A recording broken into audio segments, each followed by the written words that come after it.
परम कृपालवे श्री सद्गुरु भगवते नमो नमः। जय श्री राधे, जय श्री कृष्ण। आप समस्त भक्तगण श्रवण कर रहे हैं पूज्य भाई श्री हनुमान प्रसाद पोद्दार जी का परम पावन चरित्र। इससे पूर्व एक सूचना है, वह है कि अमेरिका से भावना जी पहुंच चुकी हैं इंडिया में। वो प्रतिदिन सत्संग करती है अमेरिका में और जूम के द्वारा आप सब लोग श्रवण करते हैं। प्रति मंगलवार को और प्रति गुरुवार को, बृहस्पतिवार को जूम पर आप सब श्रवण करते ही हैं। अब वो आ गई इंडिया, तो उनके स्थान पर उनके सुपुत्र डॉक्टर नील नीमकर जी आपको सत्संग देंगे। और बीच बीच में हमारे कोलकाता से बंसी मोहन जी, जो इस समय अपनी पढ़ाई भी कर रहे हैं, भागवत जी का अभ्यास कर रहे हैं और स्वयं भी प्रभु का भजन चिंतन करते हुए औरों को भी प्रेरित कर रहे हैं। और इतना ही नहीं, मध्य प्रदेश में श्रिया मंजरी जी हैं, जो जगह जगह सत्संग कीर्तनों का प्रचार कर रही हैं, भक्तों से नाम जपवा रही हैं। इसी प्रकार गुजरात में हमारे माधवी शरण जी और राजस्थान में माधव शरण जी और पूनम खंडेलवाल जी, ये राजस्थान में। और पंजाब में श्याम प्रिया जी है, कनु प्रिया जी है। और हरियाणा में उत्तमांगी मंजरी जी है, उनका सहयोग कर रहे हैं माधव शरण जी। और भावना जी हरियाणा में उत्तराखंड में जा रही हैं 12 तारीख को, 11 को यहाँ से चली जाएंगी। और मैं कहना चाहूँगा कि किच्छा के निवासियों को 12 तारीख से सत्संग कीर्तन किच्छा में होने जा रहा है। अमेरिका से ही भावना जी वो सत्संग करेंगी। तो आप निराश हो रहे थे कि महाराज जी अखंड ब्रजवास ले लिए हैं, अब कभी हमारे किच्छा में नहीं आएंगे। तो आप विश्वास कीजिए, भले शरीर से हम नहीं वहाँ हैं, लेकिन फिर भी हम आपके बीच में हैं। और ये समझिए कि भावना जी आपके बीच में आ रही हैं, उनके भीतर बैठकर हम ही बोल रहे हैं। आप उनका सत्संग सुनिए। तो ये सब भक्तगण बहुत भक्ति का प्रचार कर रहे हैं, नाम जप का। और अभी पिछली एकादशी को सैकड़ों घरों में से हरिनाम संकीर्तन हुआ। और प्रतिदिन 15 मिनट कितने भक्तगण नाम संकीर्तन कर रहे हैं। और नाम जब तो हजारों ने लाखों लोग लगे हैं, कोई 2 माला, कोई 4 माला, कोई 8, कोई 16, कोई 32, कोई 64, और कहीं तो 64 को से भी पार पहुंच गए भजन करने में। चिंतन कर रहे हैं, अष्टकालीन सेवा कर रहे हैं, संकीर्तन कर रहे हैं, कहीं कहीं अखंड कीर्तन हो रहे हैं। हमारे नानक जी की यहाँ प्रति पूर्णिमा को अखंड कीर्तन चलता है। और साल में एक बार पूरे महीने के लिए माघ में संकीर्तन चलता है। और यमुनानगर में लगभग 30 घरों में कीर्तन चल रहा है, नाम जप चल रहा है। तो बहुत प्रचार इस समय हो रहा है। तो मैं सबको कहना चाहूँगा, सब अपने अपने नियम में रहें, नियम कोई नहीं तोड़ेंगे। हमारे पुण्य और पापों के कारण से अनेक सुख भी आएंगे, अनेक दुख भी आएंगे। ना सुख हमारा सगा है, ना दुख हमारा सगा है। सुख भी आएंगे चले जाएंगे, दुख भी आएंगे चले जाएंगे। शरीर आया ये भी चला जाएगा, सब मिले हैं तो बिछुड़ जाएंगे। यहाँ का तो ये मेला है सब थोड़े समय के लिए। स्थायी सुख, स्थायी निवास और स्थायी अपना केवल भगवान है, भगवान के चरण है। बस आप उसकी तरफ ध्यान रखते हुए, इन क्षणिक सुख दुखों को भोगते हुए, सुख दुखों के थपेड़े खाते हुए इस भव सागर को पार करें। नाम जप के जहाज से नाम जप हो, नाम संकीर्तन हो और मन से प्रभु के रूप का ध्यान, और अपराधों से बचते रहे। और जो भी आपके कर्तव्य कर्म है, विश्वास कीजिए ये भगवान की आज्ञा है कि आपके जो भी कर्तव्य हैं, सदगृहस्थ के प्रति, माता पिता के प्रति, सास ससुर के प्रति, पति पत्नी के प्रति, बच्चों के प्रति, जो भी आपके कर्तव्य हैं, ये सब भगवान की सेवा है। बस सेवा तो आप करे रहें, बस साथ में भाव जोड़ लें। भगवत सेवा के भाव से अपने गृहस्थ धर्म को निभाते रहो, और निभाते हुए नाम जप करें, चिंतन करें, अधिक से अधिक कीर्तन करें। और प्रति एकादशी को तो सभी को कीर्तन करना है, जो भी मुझसे जुड़े हैं, चाहे मैं उनको जानता हूं कि नहीं जानता, टीवी के माध्यम से भी जो जुड़े हैं, तो मैं सबसे प्रार्थना करता हूं प्रति एकादशी को अधिक नहीं तो 15 मिनट की कोई भी नाम धुन जो भी आप चाहें, प्रभु के नाम की धुन लगातार 15 मिनट संकीर्तन करें। वैसे तो प्रतिदिन करना चाहिए और कठिन नहीं है संकीर्तन। ऐसा नहीं कि आपके पास समय नहीं तो कर नहीं पाएंगे, ऐसा नहीं, समय की आवश्यकता ही नहीं है। आप नहाते नहाते कीर्तन कर सकते हैं। 15 मिनट तो आपको बाथरूम में लगे जाते हैं, कपड़े नहाने में, कपड़े बदलने में और तिलक आदि करने में, तब तक कीर्तन जारी रखिए। हो गया 15 मिनट का आपका कीर्तन।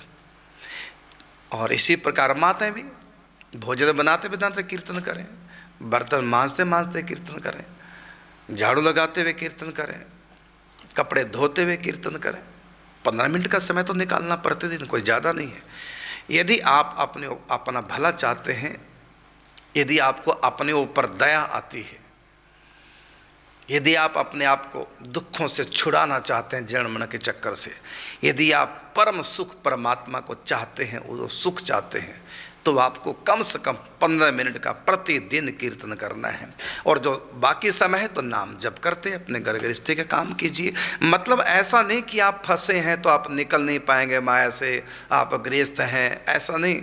आप कुछ भी हैं, कितनी भी बिजी लाइफ आपकी क्यों ना हो, आप इस माया से, जंजाल से निकल सकते हैं नाम जप और चिंतन के द्वारा, सेवा के द्वारा, परोपकार के द्वारा, दान पुण्य सेवा सब करते रहिए। और एकादशी को विशेष तपस्या कीजिए, नाम जप कीजिए, चिंतन कीजिए।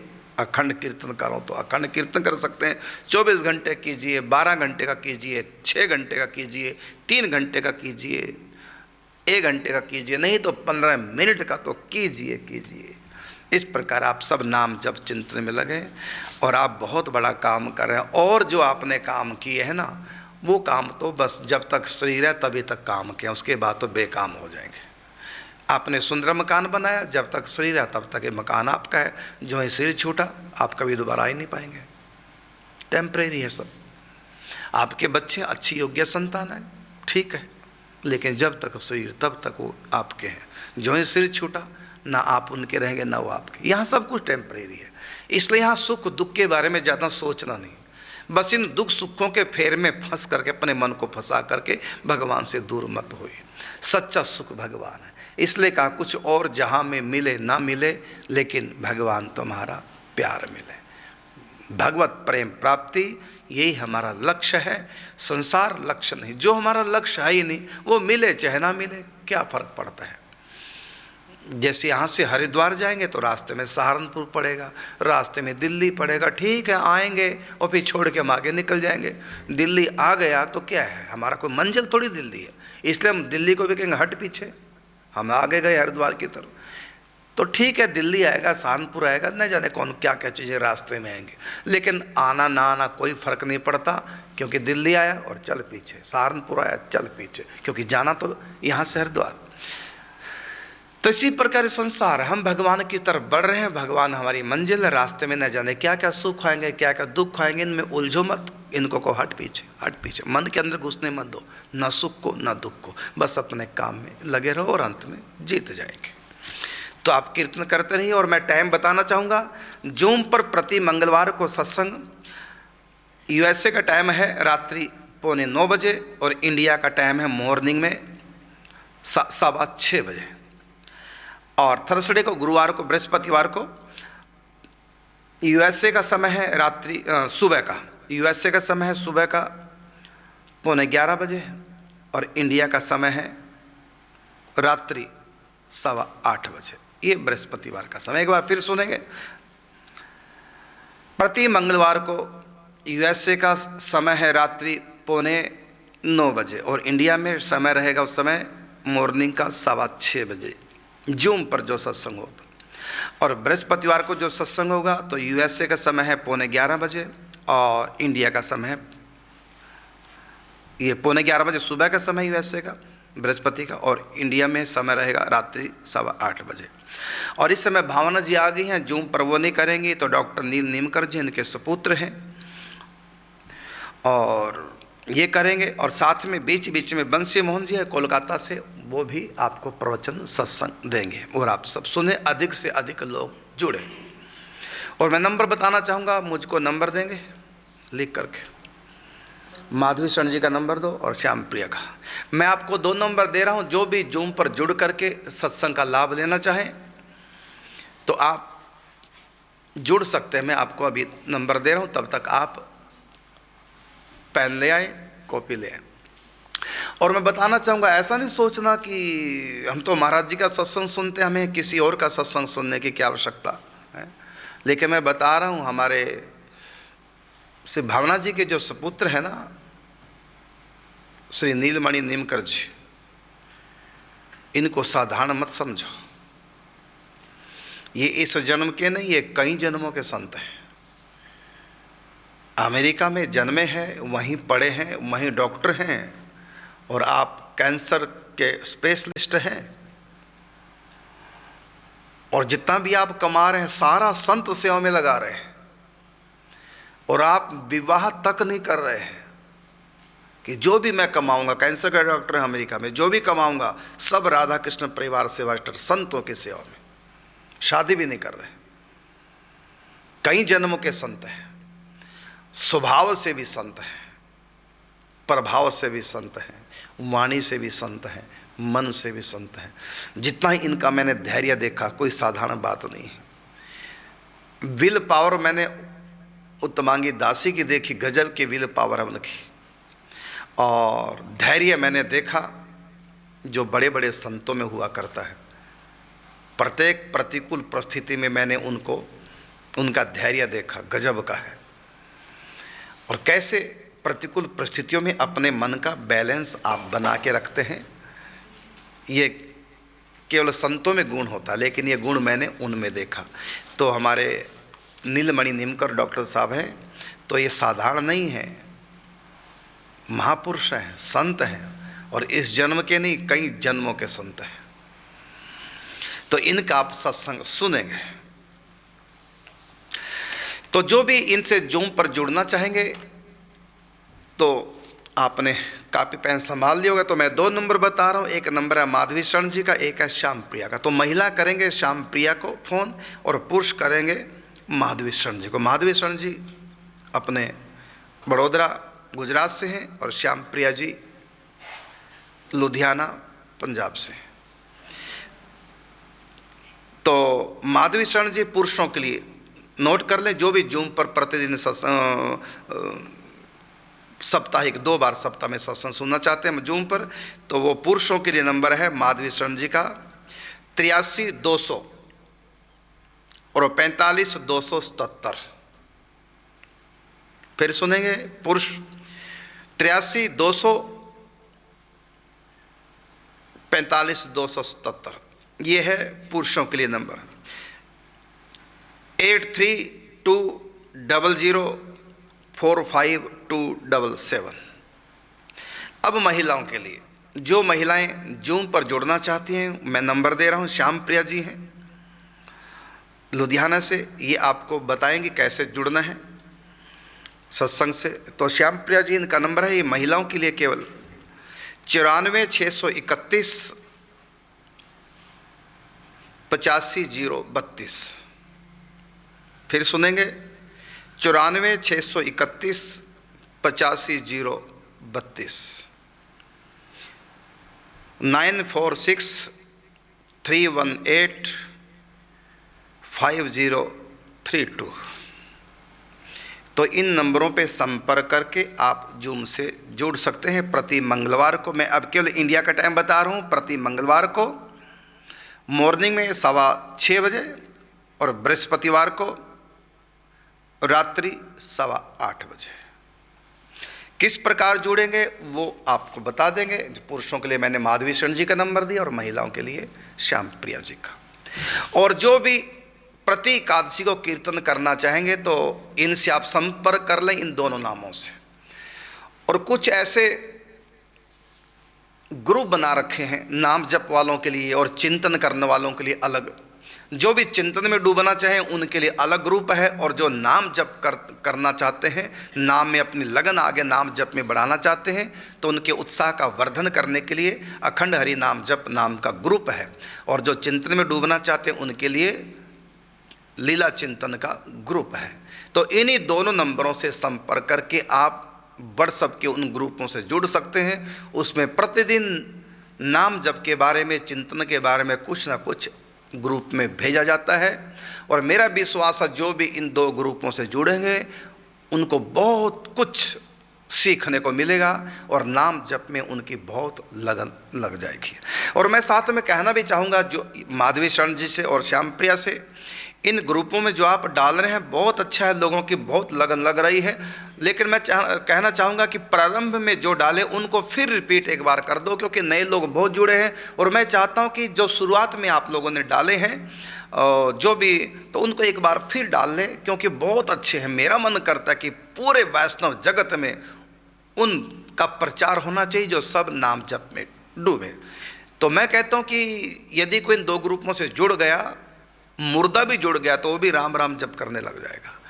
नाम की महिमा में इतना कुछ उसमें दिया गया है। तो आप इन ग्रुपों से जुड़ सकते हैं। और इस समय रुक्मिणी बाई जी का चरित्र आ रहा है दूसरे टीवी चैनल पर, वहाँ भी आप सुन सकते हैं। प्रतिदिन 2 बजे 4 से आ रहा है, शायद 4 से आ रहा है ना, 2 से 4 आ रहा है। और ईश्वर टीवी पर और निम्बार्क टीवी चैनल पर ये आधे घंटे का भाई जी का चरित्र आप प्रतिदिन सुन ही रहे हैं। समय आज मैंने लगा दिया सूचना में, और ये देना बहुत ज़रूरी था। और फिर मैं एक बार कहना चाहूँगा, भाई कूलर आ गए हैं, अब कोई फ़ोन ना करे, कूलर के लिए सेवा ना दे। हाँ, यदि आप सेवा देना चाहते हैं तो 1 गज भूमि की सेवा दे सकते हैं और 1 कुटिया की सेवा आप दे सकते हैं, जो महिला के लिए बन रहा है। और आप संतों को भोजन भी करा सकते हैं अपने जन्मदिन के नाम से, शादी की सालगिरह के नाम से, और वैसे भी भगवान की प्रसन्नता के लिए आप संतों को भोजन करा सकते हैं। एक दिन का 108 कुटियों में जो संत रहते हैं उनकी सेवा आप कर सकते हैं। अब कूलर कोई ना दे। आओ अब चरित्र में प्रवेश करते हैं। समय तो बहुत कम रह गया, इसी में समाधि का लग गया। तो आप श्रवण करे थे पूज्य बाबा युगल नाम का जाप और अष्टयाम लीला चिंतन और सेवा, ये बाबा की साधना इस समय चल रही है। अक्सर एकांत कमरे में रहते हैं, युगल नाम का जाप करते हैं, राधे कृष्ण, और अष्टकालीन सेवा का चिंतन करते हैं। और साथ में अपने आप को देखते हैं वृंदावन के एक निकुंज में भगवती जमुना की कृपा से कुंज मिली है, और भगवती जमुना जी और वृंदा सखी की कृपा का आश्रय लेकर के और रूप मंजरी को गुरु रूपा सखी में वर्ण आप कर लेते हैं और प्रिया प्रीतम की सेवा कर रहे हैं। बाबा का तो ये साधना चल रही है और बाबा ने मौन ले रखा है। बाबा अधिक किसी से मिलते नहीं हैं और कुछ भी बात करते हैं तो लिख कर ही करते हैं, और राधा के शब्द के अलावा, नाम के अलावा और कुछ नहीं बोलते। किसी से बात भी करना हो, बुलाना हो तो राधा कहते हैं, राधा राधा। और एकांत बाबा रहते हैं, किसी से मिलते जुलते नहीं। बाबा ने मौन ले रखा है, अखंड मौन। और भाई जी का भी लगभग मौन ही रहता, लेकिन बीच बीच में समय निकालते हैं घंटे का, सुबह शाम घंटे का बोल लेते हैं, चर्चा कर लेते हैं। भाई जी की 6 घंटे तो वो सेवा चल रही है जो जिससे कि भाई जी को के संकल्प में वो शक्ति आए कि जिसको भाई जी चाहें, चाहे कोई अनधिकारी भी क्यों ना हो, उसी को निकुंज की प्राप्ति हो जाए। इस साधना में भाई जी लगे। यद्यपि भाई जी पूर्ण हो चुके हैं, महाभाव में प्रतिष्ठित हो चुके हैं और हमेशा कुंज रस निकुंज रस का रसास्वादन करते हैं। और यद्यपि बाबा भाई जी में इतनी समर्थ है, पूज्य बाबा को उन्होंने इस निकुंज का रस पिलाया, लेकिन बाबा समर्थ थे, बाबा अधिकारी थे, बाबा पवित्र मना थे, बाबा के मन में संसार की कोई कामना नहीं थी, बाबा का जीवन निष्काम और निरपराध था। तो ऐसे पवित्र मन वाले यदि भाई जी के पास आ जाए तो भाई जी एक सेकंड में उनको निकुंज में प्रवेश करा दें, जैसे बाबा का करा दिया। और जैसे अपनी धर्म पत्नी को, पूज्य श्री रामदेवी माता को भगवान नारायण के दर्शन करा दिए, तो ऐसी शक्ति तो भाई जी में भी है। लेकिन भाई जी कहते हैं कि सब तो बाबा जैसे नहीं होते, तो भाई जी चाहते हैं कि मुझ में ऐसी शक्ति आए, क्योंकि कारुणिक बहुत है भाई जी, कि जो भी मेरे प्रति समर्पित हो, भाव करता है, आगे बढ़ना चाहता है, लेकिन उसके अवगुण, उसके पाप उसको रोक रहे हैं। लेकिन मैं ऐसा संकल्प करूं कि पाप भी किनारे तमाशा देखने लग जाए खड़े होकर के, और उसको रोक ना सके निकुंज सरोवर में स्नान करते हुए। ऐसे मुझ में योग्यता है, और इसलिए 6 घंटे की वो साधना है, और बाकी जो घंटे हैं वो सब लीला रसास्वादन, प्रिया प्रीतम की सेवा, आनंदवर्धन और महाभाव में प्रतिष्ठित हो करके फिर लीला राज्य में प्रवेश। क्या क्या लीला हो रही हैं ये मंचों पे कहने सुनने की आवश्यकता नहीं है, और लोगों की समझ से परे है, क्योंकि देवऋषि नारद जी ने कहा ये जो प्रेम है ना, ये अनिर्वचनीय, ये अनिर्वचनीय, ये कह करके समझाने की चीज़ नहीं। वो अक्सर लोग उल्टा ही अर्थ लगाएंगे, यही लगाएंगे जैसे स्त्री पुरुष की बातें वही यहाँ लगा लेंगे। इसलिए ये बातें कहने सुनने की मंचों की चीज़ें नहीं हैं, क्योंकि ये बड़ा पवित्र प्रेम है, जहाँ पर वासना नहीं, जहाँ स्वार्थ नहीं, जहाँ अहम नहीं, जहाँ रजोगुण नहीं, सत्वगुण तक जहाँ नहीं है, गुणातीत अवस्था, तुरीय अवस्था से भी आगे की है। ऋषि मुनि क्योंकि जो समाधि लग जाती है, उनका मन जितना निष्काम होता है ना, उससे भी अधिक निष्काम भाई जी का मन हो चुका है।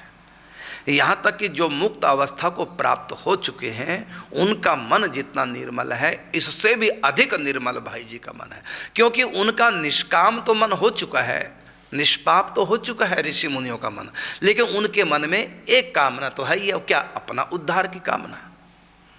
लेकिन भाई जी में ये कामना भी समाप्त है। भाई जी में तो एक ही है कि मैं अपने प्रीतम को कैसे सुख दूं। उनका ऐश्वर्य भी छुप गया, श्री कृष्ण का ऐश्वर्य छिप गया भाई जी के सामने। भाई जी महाभाव में प्रतिष्ठित है, श्री कृष्ण की आंखें देखती हैं भाई जी को, तो भाई जी को नहीं देखते हो, साक्षात राधा रानी को देखते। और श्री कृष्ण आकर के भाई जी से जो वार्तालाप करते हैं, और भाई जी जो श्री कृष्ण से वार्तालाप करते हैं, गजब है। वही है 16 गीत। उसमें 8 गीत हैं राधा रानी के हृदय उद्गार श्री कृष्ण के प्रति, और 8 गीत हैं श्री कृष्ण के हृदय उद्गार राधा रानी के प्रति। उन 16 गीत में जो राधा रानी है ना, वो भाई जी है।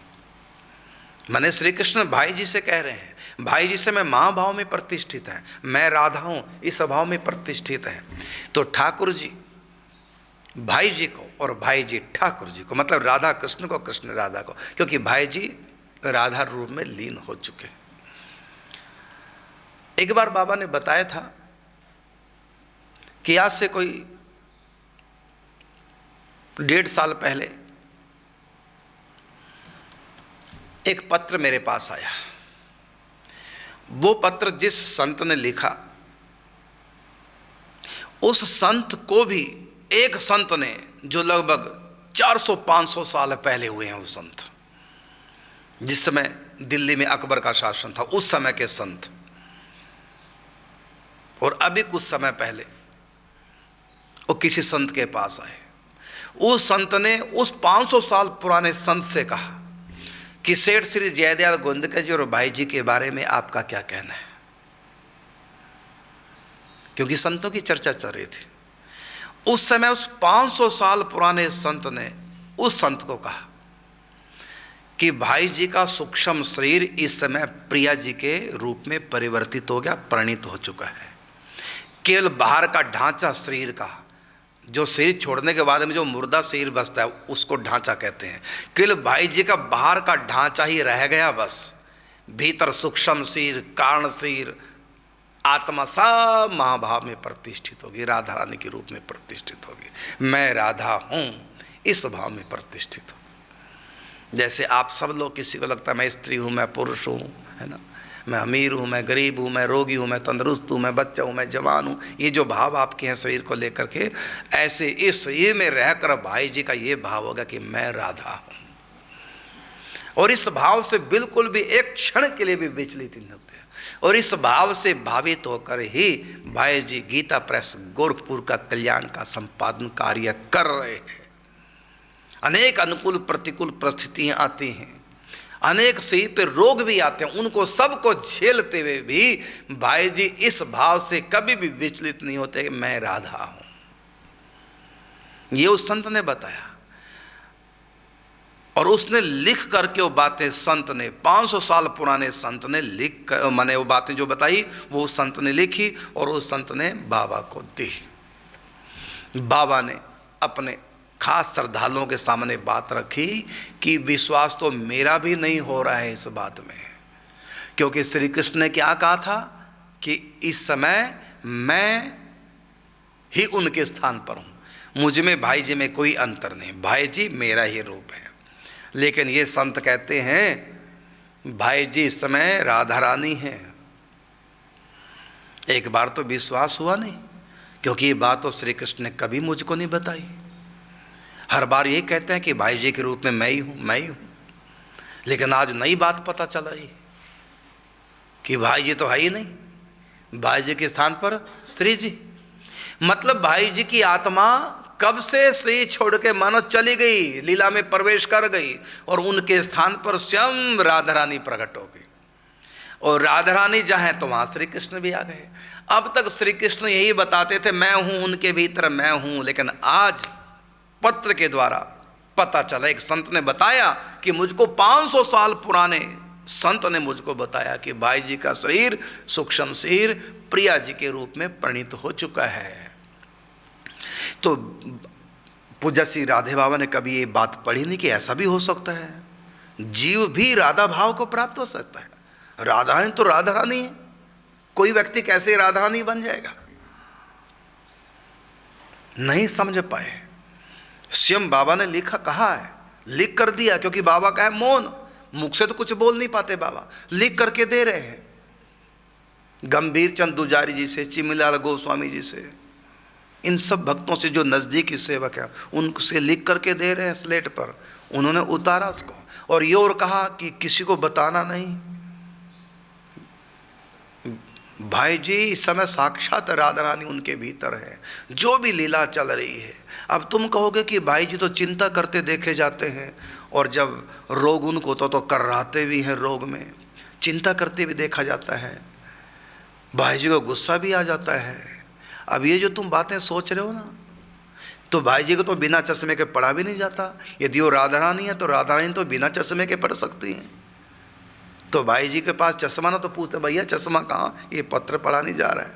यदि उस क्या वो राधा रानी है, तो कहता ये बात भी उनके भीतर राधा रानी कहती है, भाया चश्मा देना, मुझको दवाई देना, ये बात भी राधा रानी कहती हैं। चश्मों के अंदर से भी राधा रानी झांकती हैं। लेकिन विश्वास करना इतना आसान नहीं, क्योंकि ये स्थिति में जब तक पहुंचेगा नहीं, पूर्ण स्वयं पूर्ण हुए बिना पूर्ण संत की पूर्णतः पहचान हो ही नहीं सकती। भाई जी राधा रूप में परिणित हो गए उनकी आत्मा, ऐसा कैसे हो जाता। लेकिन ये बात भी झूठ नहीं हो सकती। 500 साल पुराने संत बता रहे हैं। तो स्वयं भाई जी बाबा कहते हैं कि मुझको भी पूरा विश्वास नहीं हो पा रहा कि ऐसा भी होता है। सचमुच में भाई जी की जितनी ऊंची स्थिति है, साधारण व्यक्ति के लिए आंकलन करना बड़ा मुश्किल पड़ जाता है, विश्वास करना बड़ा मुश्किल पड़ जाता है। समय हो चुका है, शेष चर्चा भाई जी की करेंगे कल। तब तक के लिए चाहेंगे आपसे अनुमति। जय श्री राधे, जय श्री कृष्ण।